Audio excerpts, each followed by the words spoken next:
안녕하세요. 해피스 치과 이상희 원장입니다. 오늘은 시멘트 접착이 필요 없는 최상위 임플란트 보철인 하이니스 보철에 대해 여러분들께 알려드리려고 하는데요. 임플란트 후에 발생되는 염증이나 부작용이 걱정되시는 분들이라면 오늘 영상을 유심히 시청해 주시면 좋을 것 같습니다. 그럼 시작 전에 좋아요, 구독, 알림 설정 한 번씩 부탁드려요.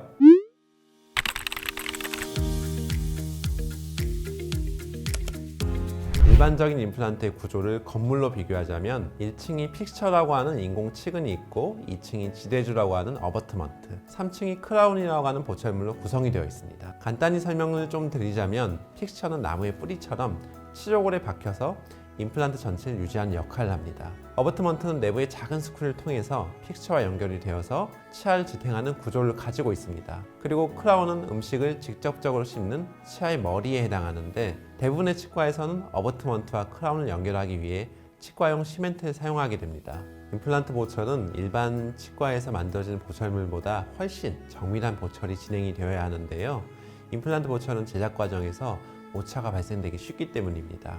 그래서 만들어진 그 오차를 일반적으로는 시멘트가 채워주게 됩니다. 하지만 하이니스 보철은 정밀하게 양상된 디지털 보철 기술을 기반으로 치과용 시멘트나 접착제를 따로 사용하지 않고 특수한 스크류 방식으로 어버트먼트와 크라운을 연결하고 있습니다. 보철물의 장착 과정이 일반적인 임플란트 보철물의 장착 과정과 비교했을 때 간단하고 보철물의 분리와 체결이 매우 편리해서 깨끗하게 보철물을 관리할 수 있는 장점이 있습니다.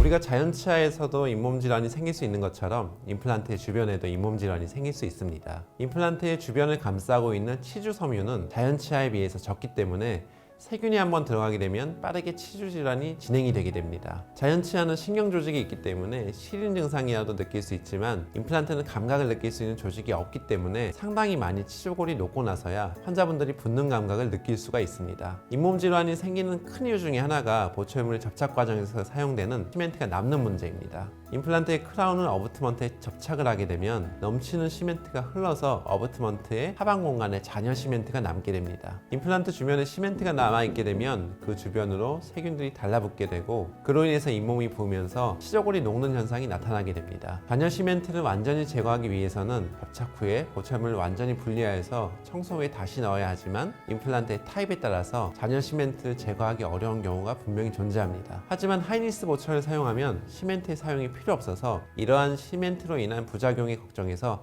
완전히 자유롭다는 큰 장점이 있습니다. 기존의 임플란트 보철물은 잇몸과 닿는 부분이 티타늄으로 이루어진 반면 하이니스 보철물은 잇몸과 닿는 경계부가 지르코니아로 이루어져 있습니다. 재료학적으로 티타늄 금속은 플라그가 잘 쌓일 수 있는 반면 지르코니아는 플라그가 잘 쌓이지 않고 흩어지기 때문에 세균에 좀 더 자유롭습니다. 기존의 보철과 하이니스 보철을 사용한 환자분들의 크라운을 분리해보면 기존 보철을 사용한 환자분들의 잇몸은 크라운 분리 시에 염증으로 보이는 경우가 꽤 있습니다만 하이니스 보철을 사용한 환자분들은 크라운을 분리해도 잇몸이 부어있지 않고 건강한 모습인 경우가 많습니다.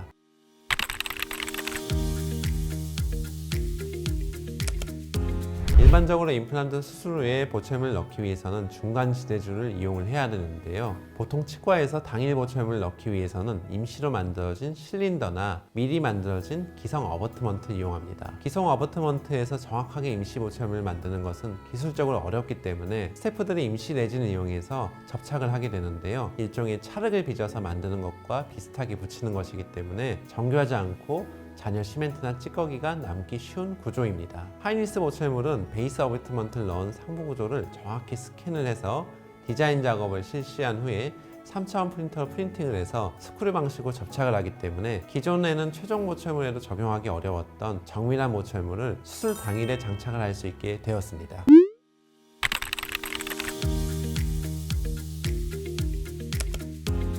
치과용 시멘트라는 것은 잔여 시멘트 외에도 여러 가지 문제가 있습니다. 접착제를 어느 정도 넣느냐에 따라서 보철물이 분리가 되기도 하고 분리가 되지 않기도 하는데요. 임플란트 보철물을 장착을 하고 사용하는 과정에서 접착력이 조금만 약해도 금방 빠지게 되어서 다시 붙이기 위해서 치과를 찾아와야 하는 번거로움이 있습니다. 빠지지 않을까 염려를 하는 불안감이 생기게 됩니다. 또한 임시 접착제가 접착력이 너무 강해서 빠지지 않으면 환자분들께서 나중에라도 빠지지 않을까 걱정을 하게 되시고요. 억지로 빼려고 하면 임플란트나 턱에 손상이 손상이 가해질 수 있습니다. 하이니스 보철물은 접착제가 없기 때문에 시멘트의 양에 따라 불확정적인 부분이 없고 교합 높이가 좀 더 안정적으로 유지가 되는 장점이 있습니다. 특히 전치부의 보철물은 임플란트의 픽스처의 중심 방향이 아무리 내비게이션으로 임플란트를 심어도 임플란트 보철물에 수리를 할 수 있는 구멍을 만들기 쉽지 않은 구조입니다. 그래서 보철물 장착 후에 문제가 생겨서 제거를 하려고 하면 분리를 할 수 없는 경우가 많아서 보철물을 완전히 철거를 해야지 분리가 가능했습니다. 그러나 하이니스 보철물은 앵글드 드라이버를 제공하기 때문에 내비게이션 수술을 한 후에도 거의 모든 부분에 분리를 할 수 있는 구멍을 만들 수 있습니다. 그리고 보철물 대부분이 티타늄이 아닌 지르코니아로 만들어져 있기 때문에 전치부 임플란트에서 잇몸 경계 부분이 티타늄으로 어두워지지 않고 좀 더 자연치와 같이 하얗게 밝게 만들어지는 장점이 있습니다.